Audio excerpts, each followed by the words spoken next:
Namaste, everyone. Thank you for joining us for another session of Yoga Insights with Indica Yoga. So this evening, our session is going to be led by Ritesh Patel ji. Ritesh ji is a yoga professional and he is the founder of the Vadodara-based Life Spring Yoga Institute. He has a bachelor's degree in Ayurveda and a master's in yoga, and he enjoys sharing his knowledge and experience of modern yogic sciences and yoga philosophy in his sessions and workshops.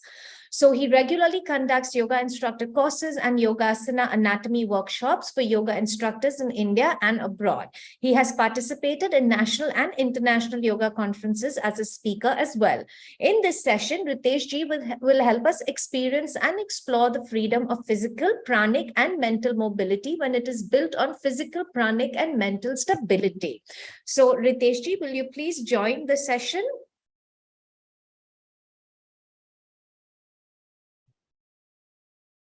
Namaste, Ritesh ji. Namaste, Sophia ji. Namaste. Thank you so much for being a part of Indica Yoga's Yoga Insights. So I'll hand over the session to you now, and I'll see all of you towards the end when we open for Q&A. Thank you. Thank you, Sophia ji. So first of all, I would extend my gratitude to the Indica Yoga, Dr. Vinay Chand ji, and Sophia ji, and the entire Indica Yoga team. Thank you very much for inviting me. As Sophia ji told that today we are going to talk about or discuss about one principal concept of yoga practice that we call stability and mobility. Now, if you for a while just take a pause and just start seeing around not only the very close by things but the entire nature, we will realize that everything around is working on this principle. The physical things happening before us and the mental things also, or even some philosophy also. Everything is working on these, or I'll rather say one principle, mobility and stability. These are two different words, but actually they work very much closer in proximity. So if you see the nature, or if we see the whole nature, the whole universe, and even beyond that, we see the things are very much in order. And if we start exploring it with the help of science of physicality and physics, we can conclude, or physics says that everything is very much tied to each other. And if you further explore it, you will come to know that these two things are working in core. Mobility, which is quite visible, and stability, which is in the core of mobility. The same principle, sometimes when I think, or when we try to contemplate, this is the idea, or this is the concept, or this is the principle which we get in hand to practice in our own life. Now, since we all are either yoga practitioners or yoga lovers, yoga aspirants, we always practice either yoga in form of philosophy or some maybe asana practice, or both together. Everywhere in yoga philosophy also, and the Ashtanga yoga or the Raj yoga, or taking it to today's fashion, just asana, there also we are using these two principles, stability and mobility. So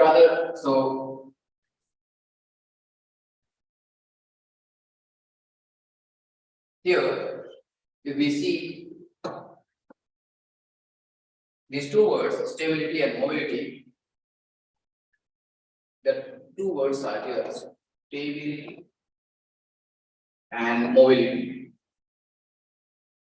Now, there is a common thing, ability. So, ability to be stable. Is stability. I am emphasizing on the word because it is easy to understand than the idea. And this is the ability to move or mobilize yourself.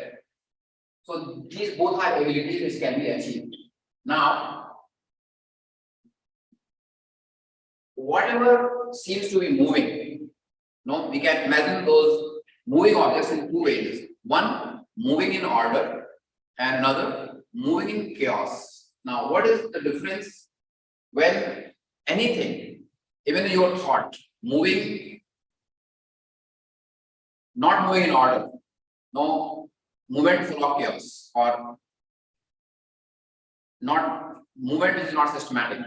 And just imagine the same thing, the same thought also, or the mind moving with or in order, moving in order. The difference is when anything is moving in order, it is just because of some stability working in code. So that stability, when there is some stability in the center of mobility, then only that mobility is organized, or we can say that it is more useful. Otherwise, it becomes uncontrolled, and we see that the things which are not under control, they can create problem in the health also, and in the society also, and the whole nature also. So in yoga, we are trying to use stability in the center or as a core, which will provide us a controlled mobility, an organized mobility, or the mobility which we can utilize, or actually in the journey of yoga, that mobility will enhance, or it will, or it can, or it will help us to evolve a little faster. It will make our yogic journey or the spiritual journey better. And if it is not stabilized, we are just working on the mobility without control, without stability, definitely we can get the results, but the time taken in the journey will be too much. So here, let us see how we can practice this concept in our mat practice inside the mat. So I don't differentiate actually yoga on the mat and off the mat. I consider both similar, but here just for understanding.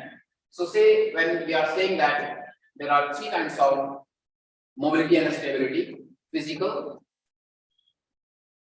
pranic, and mental. So actually we are referring to here asana, here pranayama, and here meditation, because we are the basic practice which we or the whole world is practicing nowadays: asana, pranayama, and meditation. Now first of all, start with asana, because it is a very common practice most of us are doing. The people who are not interested in physical or the yoga philosophy, when they are doing asana. Now, if they are not using this principle of stability and mobility, what can be the possibility? And if they are practicing it, what may be the possibility? So let us consider asana and or everything, asana, pranayama, and meditation with and without stability. So here we will consider it. We will take two considerations: one with stability,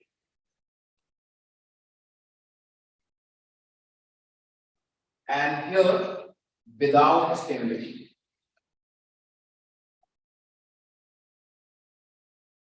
Without stability. So now let us take an example. So here I have kept one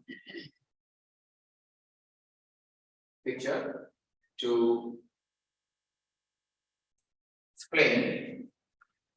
Here say this is Trikonasana. Now in Trikonasana or any of the asana, what change you will observe when we are doing it with the stability and without the stability. So when you are doing any asana, and I say that let us stabilize yourself in asana. So there are some principles which are already available in the body, we have to activate those and we see the result. So here the instruction is ground your foot, ground your foot, ground your foot. So when you ground your foot, meaning you keep the body weight equally distributed on all the sides. So inside of the foot, front of the foot, back of the foot, and the outer side of the foot.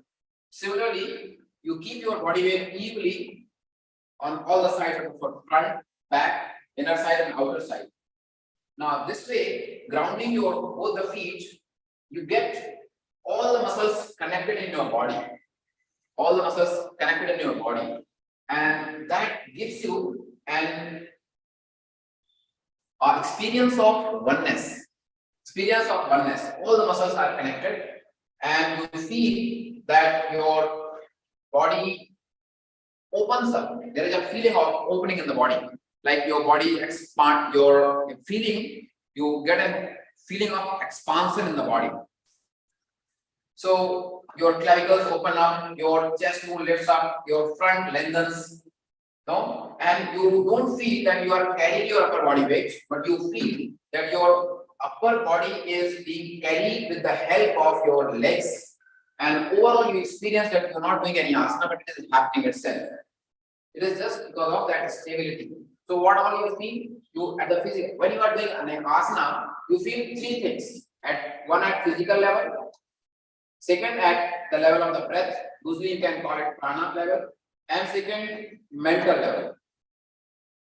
So when you are or when we are practicing any asana with the stability, no stability. At the physical level, you are experiencing expansion. You are experiencing oneness. You are experiencing the coordination of the muscles and the joints. At the breath level, you are feeling that your breath is getting effortless. Your breath is getting effortless. No, you're not anymore making any effort to inhale and exhale. But when your physical body is stabilized, automatically your breath becomes deeper. And at the mental level, you feel expanded or expansion. Now, let us find out its parallel in Patanjali Yoga Sutra. So, as we know, all of us know that there are three sutras. The first sutra is Sthir, Sukham, and Asanam. The word Sthir is exactly what is stable. And how to get it? So, there are the modern anatomy says, and even the experience, we all have realized that when you stabilize your body in a certain way, when you engage your grounding parts of the body on the floor in a certain way, your fascial meridians get active. No, those superficial front line, superficial back line, deep front line, back line, then spiral fascial meridians and all. So whichever part is involved and it is in the contact of the floor, if you ground from there, these fascial meridians get active, and because of that, all the muscles get connected to each other, not working separately on the muscles in the joints, but just with one instruction. And that makes our work very, very easy. So what happens? It is just stabilizing the body. And if you remember the second sutra, Patanjali Sutra about asanas, when he is using the word Ananta Samapatti, that is focus on infinity. So when you are doing asana and you are stabilizing yourself, at the mental level, you are experiencing this Ananta Samapatti. Now, we are talking about the stability. Now, see how the mobility is connected to it. Now, if you are not stabilizing yourself, you are just doing asana, you will also that we have to put efforts at so many levels. Doing Trikonasana without stabilizing the body, you feel that your arm is moving somewhere else, this arm is moving somewhere else. Your both the legs, they carry different weight of the body on right side and the left side. Your chest bone is not moving to the front or moving upwards, but it is dropping towards the floor. And you have to distribute your mind at each and every point to see that the result is that you are putting effort. So, even that is not happening, and there is no question of getting another samapatti, that is focus on infinity. So, when we stabilize in any of the asana, your mobility becomes very easier when you stabilize yourself and keeping the stability in the mind through your body, the movements become very effortless. That is Pratishathilya. And when your body is stable in any asana, then two things are going to be under control. One, your breath, and second, your mind.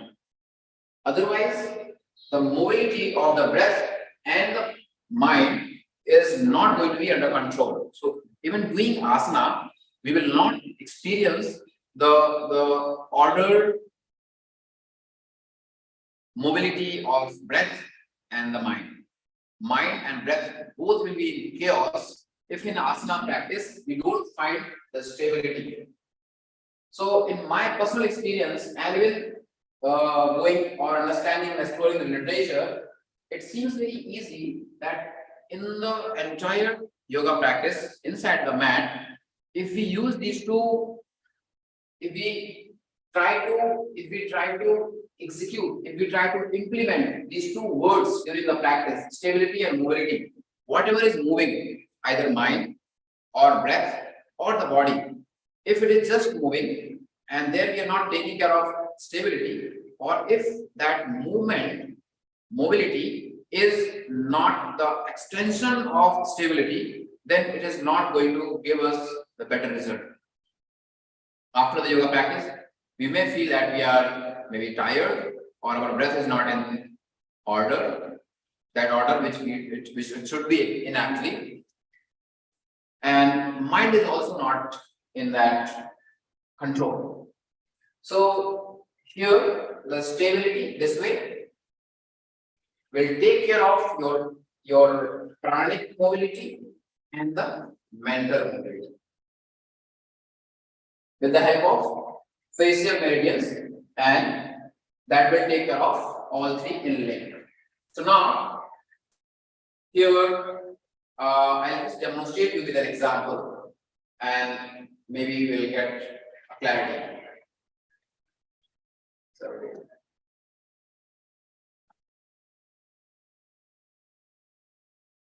Yes. So here I'll just give you one. So I'm for a while I'm stopping sharing. I'll stop sharing. I'll just show you one demonstration and then we'll go ahead. So.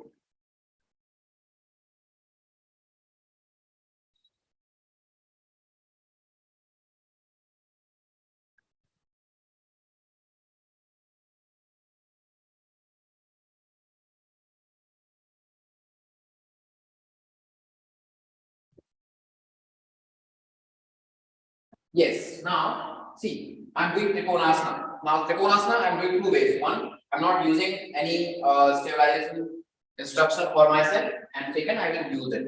So I'm doing Trikonasana, placing it here, and going down like this. Now, since I'm not using any instruction for myself for stabilizing, not stabilizing the legs or the back or the whole body, I am feeling that my body weight is more on the right. My trunk is rounding towards the floor, and I'm feeling that I'm trying to carry my upper hand, and I'm feeling that my body weight is on both the sides of the legs is moving towards the inner legs. The inner legs here, it is dropping inside. And for the breath, I'm feeling that since my front is slightly collapsing, my breath is not going deeper, but it is getting a little faster. Now, with one practice, I can say that I can try to visualize or I can imagine that, or I should try to focus on infinity, but it will be a effortless process. Now, and here even my mind is, or my mind is engaged how to stabilize my body or how to get more comfort. So sthir sukha asana. So that sukha part is missing. Now let us use the stability in this asana.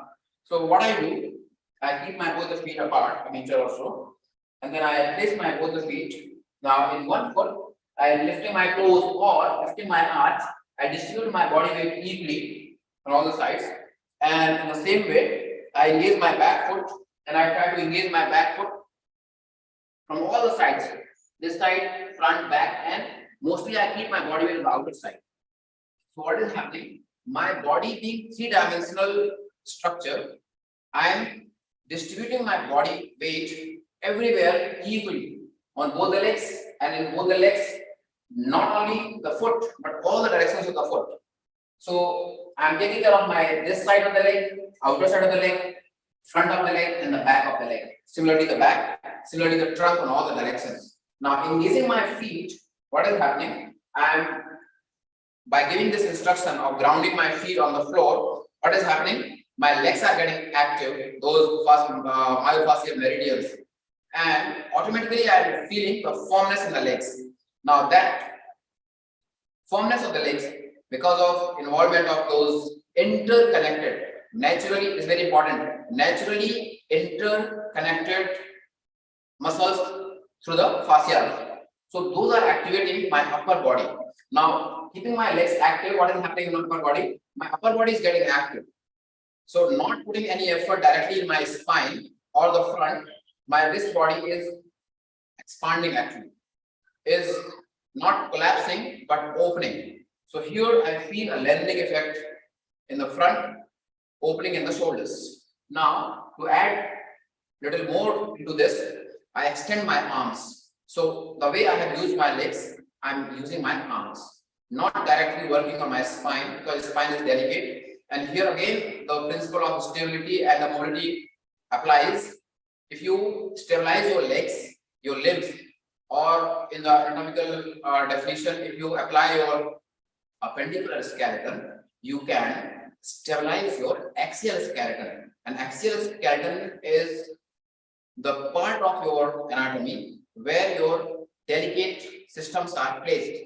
No, axial skeleton. So on the top of the axial skeleton is your brain, and in the middle of the axial skeleton is your lungs, the respiratory system. And these respiratory system and the nervous system both respond to your body's situation. So here, if you take care of your appendicular skeletal system to stabilize your axial skeletal system, you will feel the thing which you want, the controlled mobility in the breathing and the controlled mobility in the mind. So here, stabilizing my arms, I'm going to the side. Now keeping my arm and both the arms active, here you see, I'm not dropping my body weight on this side, but I'm keeping my body weight on that side, just to keep myself, the whole system stable. And here, you can modify as per your comfort. Here, I am experiencing that this is not dropping. It is on its own and with the help of the appendicular skeleton, and it is helping me to stay stable. And this stability is giving me the experience of oneness of the whole system, oneness of the whole body. That is one. Further, since your body is stable and my axial skeleton or the spine is stable, because of that, my respiratory system is not reacting, but it is responding because my chest cavity is open. My chest cavity is open. Now, since my breath is in order, because muscles are working in togetherness, my nervous system is responding to the respiratory system or the musculoskeletal system, and I'm experiencing comfort. So I'm not willing to come out of this posture because this posture is giving me the complete sukha, sthir sukhamasana. And now, since my body is in its whole, taking care of itself, I can focus on infinity. So this is the mobility of the breath and mobility of the breath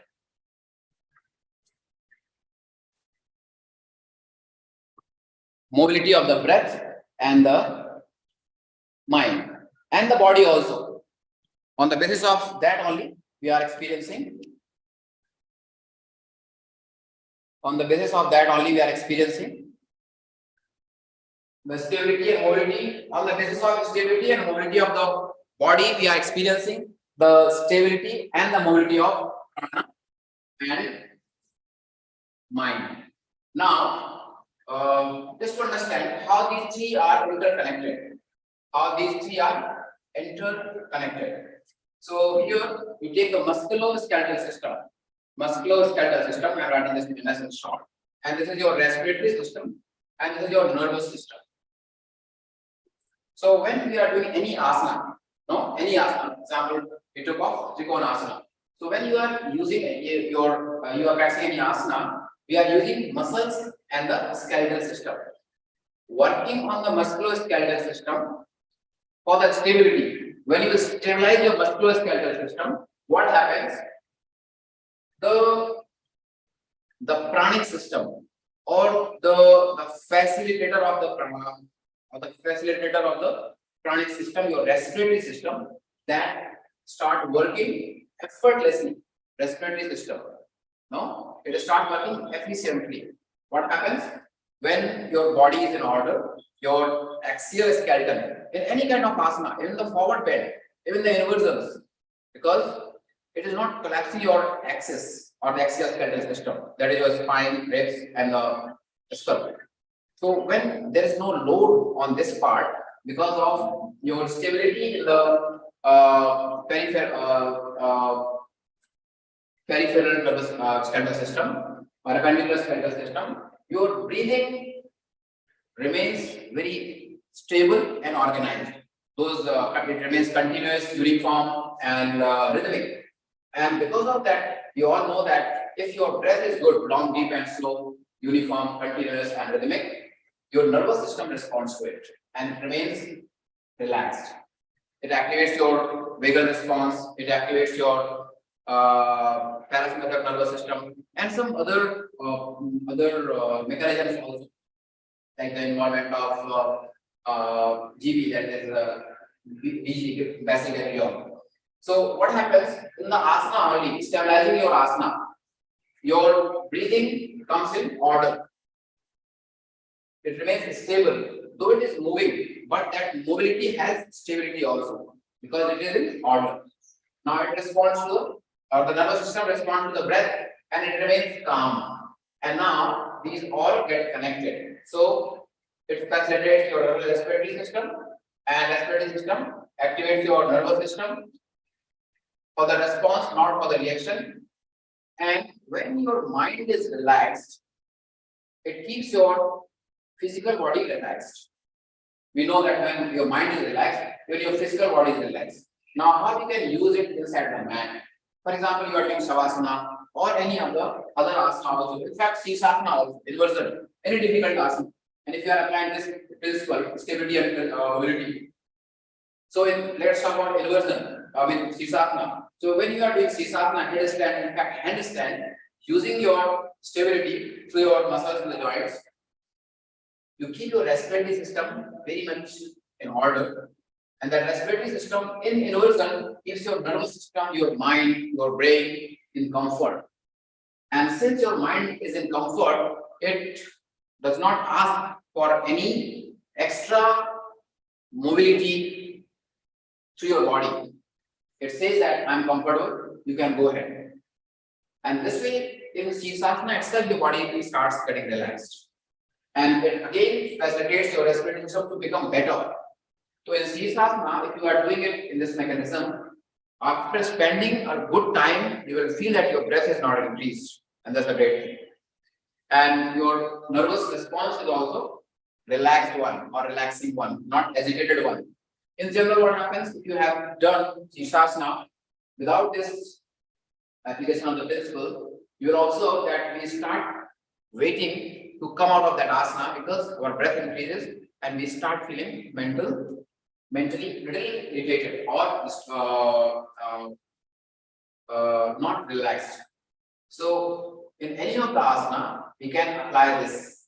Now, when we have experience of these three, as per our comfort, we can start or we can enter in the cycle from anyone, anything.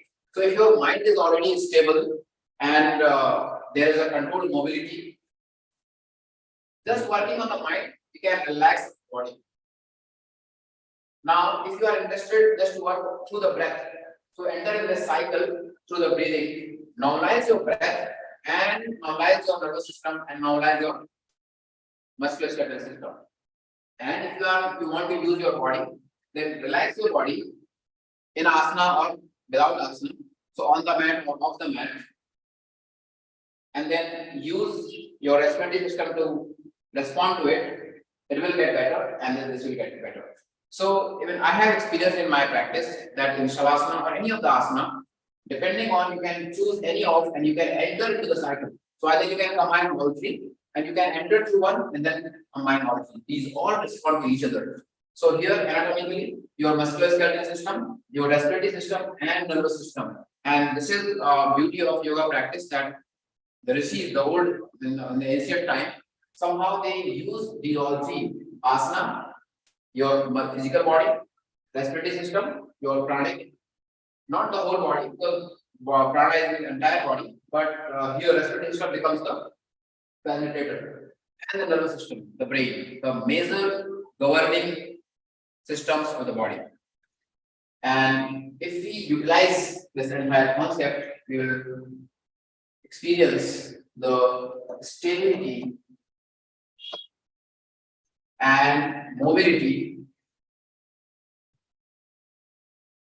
in a very useful way, and this may help us to enhance or accelerate our journey of yoga. Now, this is inside the mat. Now, let's try to understand outside the mat what happens. So outside the mat, no, we carry our body, breath and mind everywhere. We cannot separate body, breath and mind. They are always together. So I was going through some literature and there were two people. One is the writer of the book, Molecule of Emotions, Candace Deepard. And the second one, Jordan Peterson. He has written a book, maybe we have seen that. It is, the name of the book is 12 Rules of Life. Both the people have Candace Deepard, not in her book, but in her lectures. She talked about a lot about the posture, not the asana posture, but posture itself. And Jordan Peterson also out of his 12 rules of life, the second rule he considers good posture. So when I listened to Candace Deepard and when I read Jordan Peterson about his posture explanation, then I realized actually what they are talking about. Because when your posture is good when you are stable.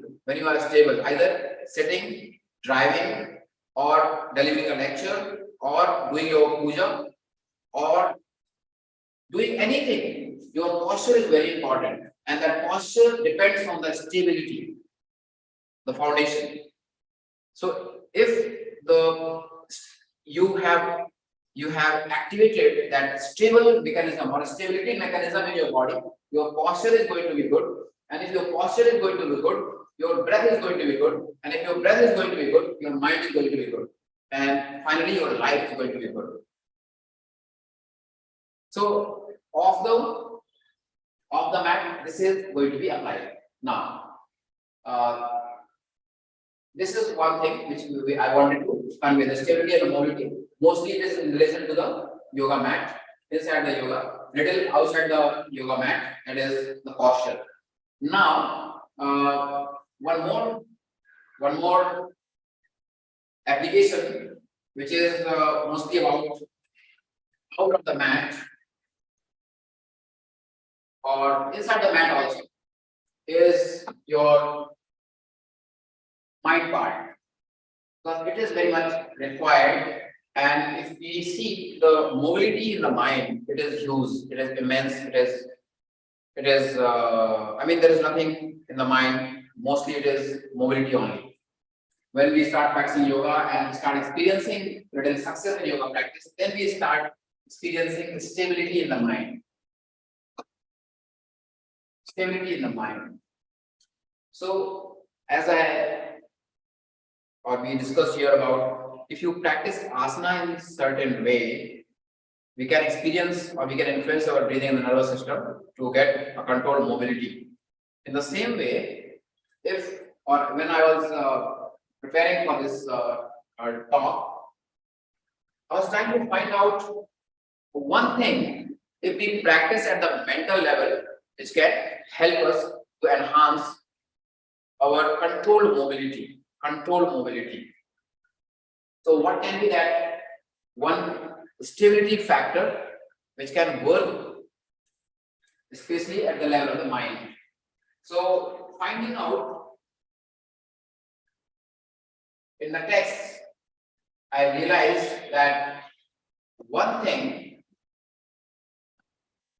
which Gita or in Bhagavad Gita has been repeated at so many places is dhriti. So the word for dhriti in some commentaries, like I have referred to the commentary of Gita by Swami Ranganathanandi, the president, ex-president of Ramakrishna Mission. So he calls it fortitude. And one Hindi commentary I have referred to by Swami Ram Sukdas ji is Sadhak Sanjeevani. So he is saying it dhairya, and he is calling it fortitude. Now, in my own practice, so let us talk about those references. So one of the references from Bhagavad Gita, and the sloka is the very much known, which we have studied under or as a prayer for meditation. That is Sanai, that is 6.25th sloka of 6th chapter. That is Sanai Uparmeta Buddhaya Dhrati Grahitaya Atma Sanstha Mana Tattva Na Kinchana Vichantayeta. So he talks about Dhrati, Buddhaya Dhrati Grahitaya. So the intellect full of patience, the intellect full of fortitude. Now, the second reference is from chapter 6.23, the same chapter, where one of the definition we have all of us may be knowing or the definition of yoga from Gita, that is tam vidya dukh sanyog yogam yoga sangitam sa nishayena yotavyo yogo nirvana chetsa. So that last word, that is nirvana chetsa, that is nirvana chetasa. Again, this word means is perseverance or fortitude. So what it says that yoga is, or the person who gets success in yoga requires that perseverance. So the person who maintains his fortitude, perseverance, actually can get that success or the yoga destination. Now, third explanation is when Krishna is telling about the characteristics of a person who is sattvic, and then he says pratyut saha samanvitaha. So the 18th chapter and sloka number is 26. He talks about pratyut saha samanvitaha, a person having both the things. Samanvitaha. So there he talks about two things: rati, that is that is fortitude or perseverance, and utsaha, That is enthusiasm. So having this patience in you, you can stabilize your mind. And that's the one thing we need to practice inside the mat also while doing asana, patience, doing the things patiently. And things which we want to do in the life also, they are again using patience. So one more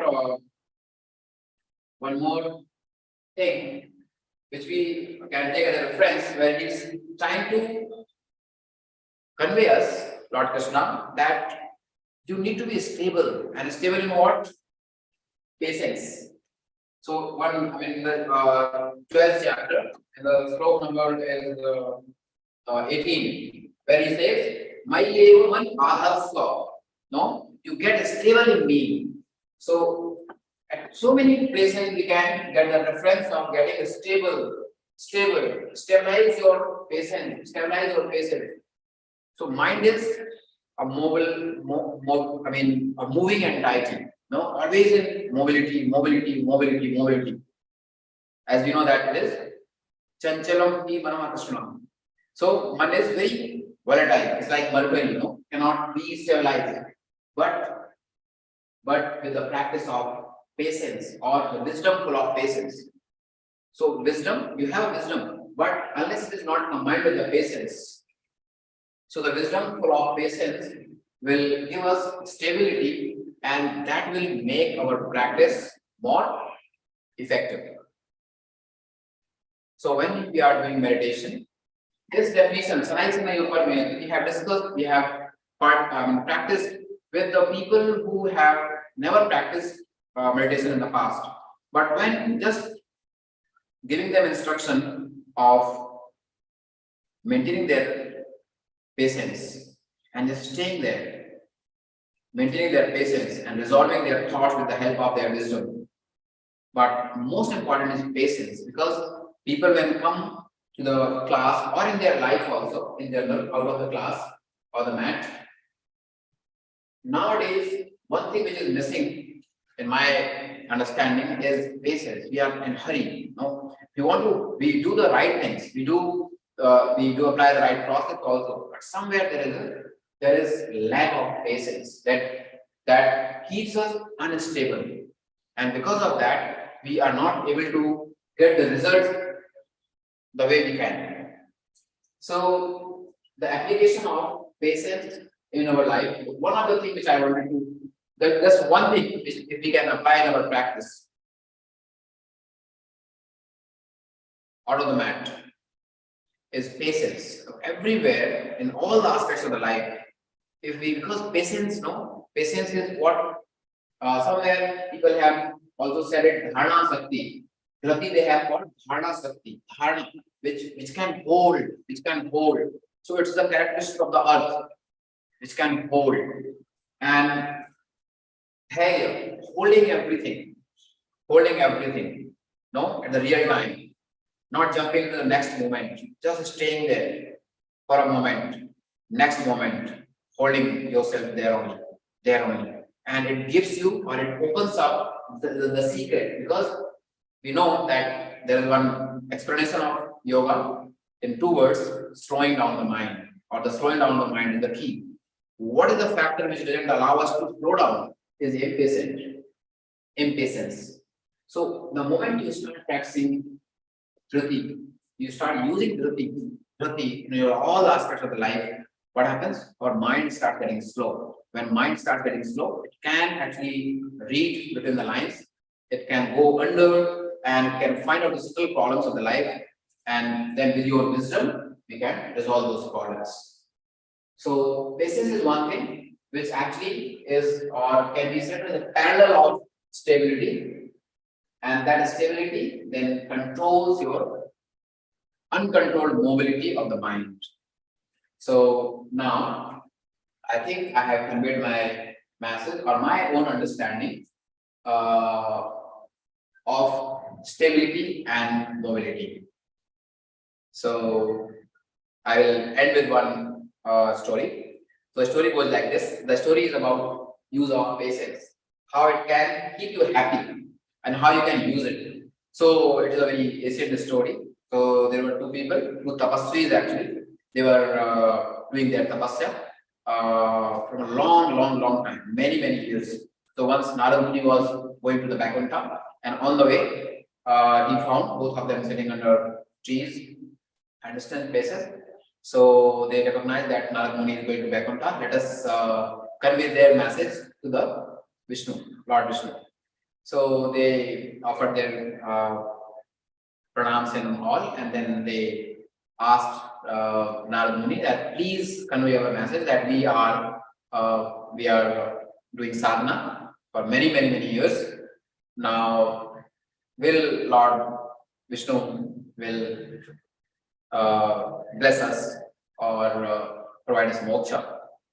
So he said, yes, I'll do that. And then when he was coming back from the Vaikuntha, then again both the tapasvis met Narad Muni and asked, they asked that what is the God's message to us, no? Whether he is going to liberate us or not.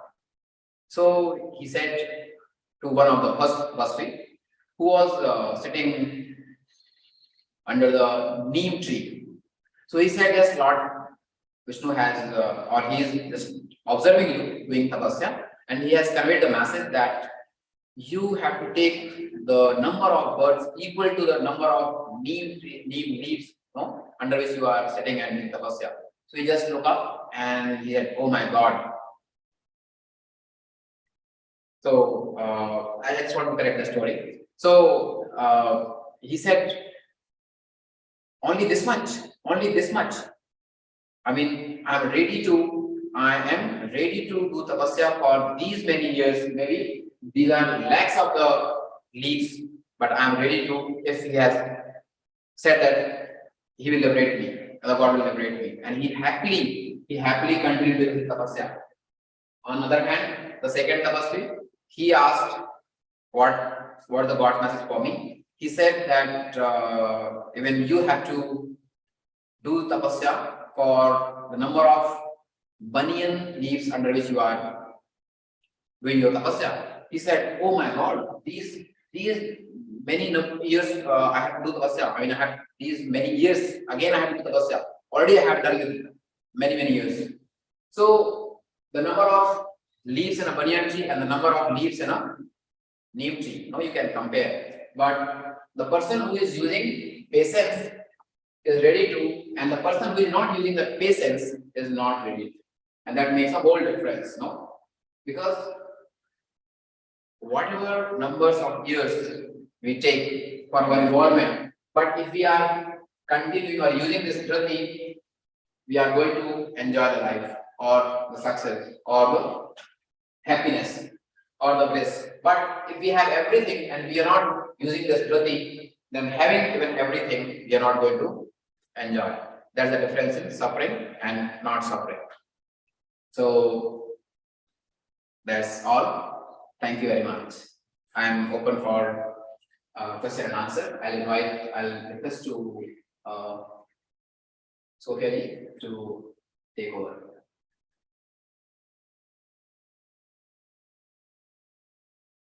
Namaste, everyone. Ritesh ji, will you please stop screen sharing so we can see you?